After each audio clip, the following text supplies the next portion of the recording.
নমস্কার বন্ধুরা, আমি উমি হেসেল থেকে বলছি। আজকে তোমাদের আমি যেটা দেখাতে যাচ্ছি, তাল তো শেষের টাইম, তাল শেষ হয়ে গেছে, তবুও আমি একটা বিশাল বড় তাল নিয়ে এসেছি। এই তালটা আমি 6 মাস সংরক্ষণ করে রাখার জন্য নিয়ে এসেছি। তো আমি এই তালটাকে ভালো করে ছাড়িয়ে পরিষ্কার করে তালের কাঠটা কী করে বের করতে হয় সেটা তোমাদের দেখিয়ে দেবো। দেখো, বিশাল বড় তাল। এবার আমি তালটা কিভাবে তোমাদেরকে খুলবো সেটা দেখো। বাবা, এটা মারাত্মক শক্ত।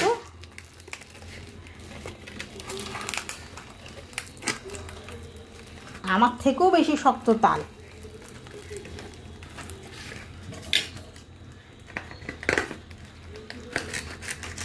দেখো তালটা, এটা খুলতে তো আমার জীবন বেরিয়ে গেছে।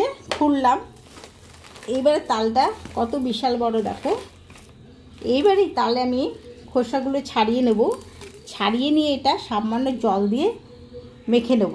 নিয়ে তারপর আমি এর কাঠটা বের করব। কী করে কাঠটা বের করব সেটা দেখিয়ে দিচ্ছি। এইভাবে আমি সব তালগুলোকে আগে খোসাটাকে ছাড়িয়ে নেব।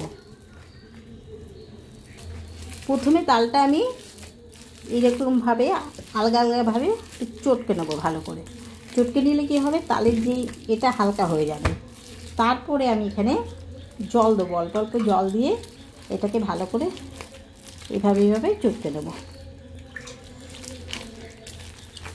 এভাবে চটকে নিয়ে এইবার আমি এইটার সাহায্যে আমি পুরো তালের কাঠটাকে বের করব।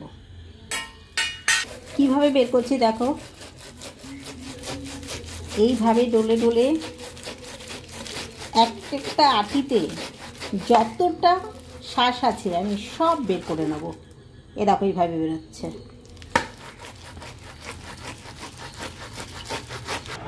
আমার তালের শ্বাসটা বের করানো হয়ে গেছে দেখো।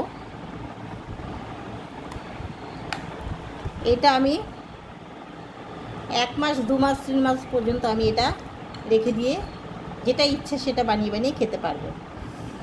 আর কত বেরিয়েছে একটা তাল থেকে দেখো। আর এখানেও বেরিয়েছে। এটা একটু পাতলা হয়েছে কারণ আমি জল দিয়ে ভালো করে করে নিয়েছি। আর এই দেখো, আর এটাই হচ্ছে আমার যন্ত্র তালের শ্বাস বের করার। তোমাদের যদি ভালো লেগে থাকে লাইক করো, কমেন্ট করো, সাবস্ক্রাইব করো। থ্যাংক ইউ, ধন্যবাদ।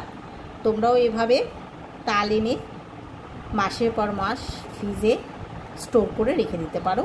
যখন ইচ্ছা যেটা খুশি বানিয়ে খেতে পারো। তালের পিঠে হোক, তালের মালপোয়া হোক, তালের পাটিসাপটা হোক, তালের ফুলুরি হোক, যাই হোক। থ্যাংক ইউ, ধন্যবাদ।